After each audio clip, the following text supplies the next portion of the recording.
La pregunta es si nosotros tenemos que guardar todavía o observar la ley del Antiguo Testamento luego de que nos convertimos. Pues miren, la pregunta a eso estrictamente es no. No hay que guardar las leyes del Antiguo Testamento. No hay que guardarlas porque ahora tengo que explicar lo que es la ley del Antiguo Testamento. Mire, hermano, tenemos que entender que en la Biblia hebrea, que es lo que nosotros llamamos Antiguo Testamento, pero a mí me gusta mejor decir la escritura hebrea, porque hay cosas ahí que no se han cumplido, que se tienen que cumplir con el pueblo de Israel. Pues básicamente Dios establece una relación con un pueblo basado en una promesa a Abraham. Ese pueblo se va desarrollando luego en Isaac, Jacob, y Jacob es el que tiene a José. José es el que llega a Egipto, trae a Jacob con toda su familia, llegan 70 personas, allí se hace un pueblo numeroso de más de 1.000.000 de personas y salieron de ahí con brazos fuertes de Jehová a la tierra que el Señor le había prometido. En ese camino Dios establece unos mandamientos y unas leyes que ellos le fueron dando forma.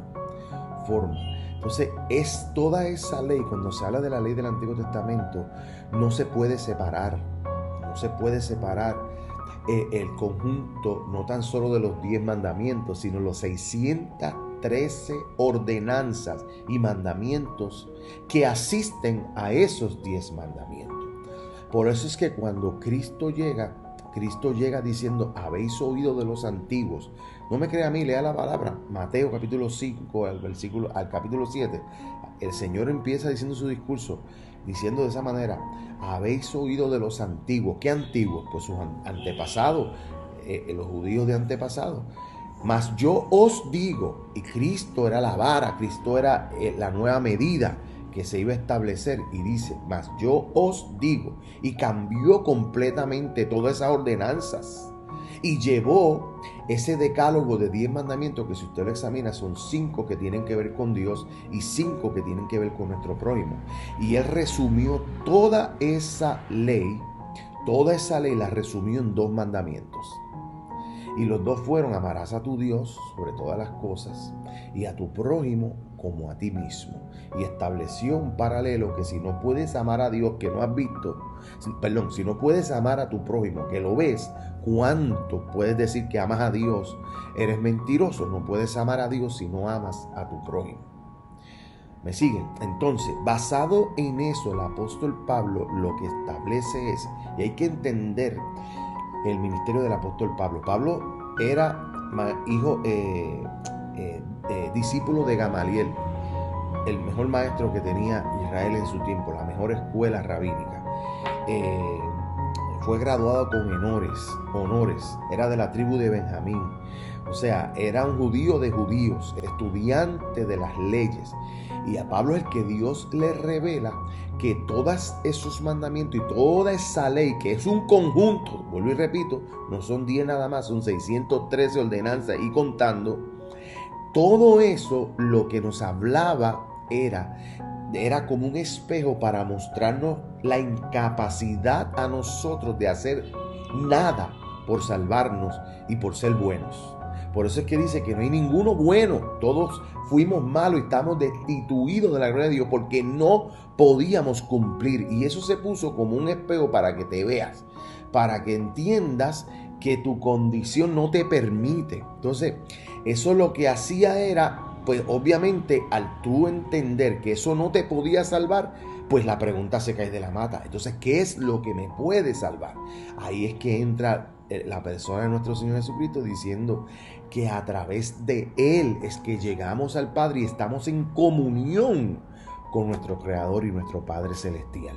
Entonces, por eso es que Pablo en el capítulo 10, versículo 4 de la epístola a los Romanos, dice, porque el fin de la ley, finito, le puedes decir propósito, lo que sea, el fin de la ley es Cristo para justicia de todo a aquel que cree. En la carta de Romano, Pablo lo dice muchas veces, que hay una ley de fe.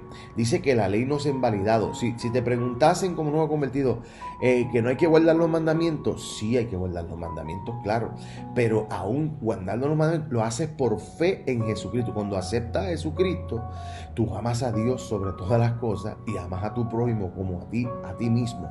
Pero esa virtud te la da la justicia que fue ganada en la cruz por nuestro Señor Jesucristo. ¿Por qué? Porque el Señor sabe que en este transcurrir de la existencia que se llama vida, vamos a fallar como fallaron los judíos.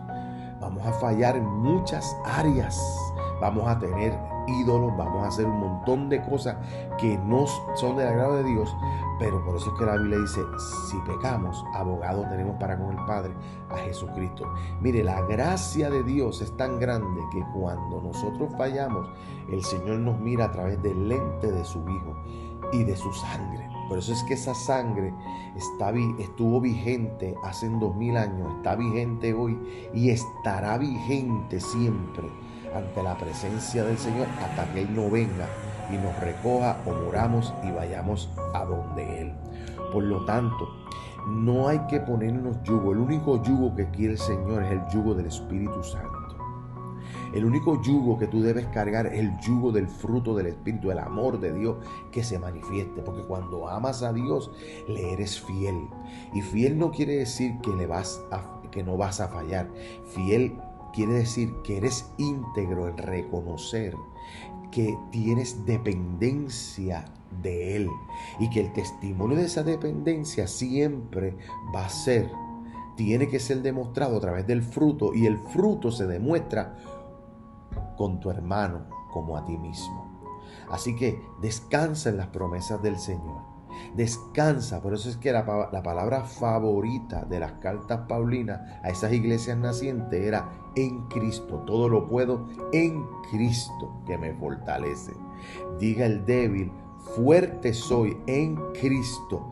Ninguna condenación hay para los que están en Cristo. Lo que vivo en la carne lo vivo por la fe de lo que hizo Cristo. Esa es la palabra favorita de Pablo. Esa es la que tenemos que, todo lo que nosotros vivamos en esta tierra lo tenemos que vivir en Cristo, no por lo que nosotros hicimos, hagamos o estamos haciendo, sino por lo que Cristo hizo. Eso nos da la seguridad que si estamos en Cristo, somos dirigidos por Cristo, somos consolados por Cristo, somos santificados por su palabra, por Cristo. Todo en Cristo se puede, hermano.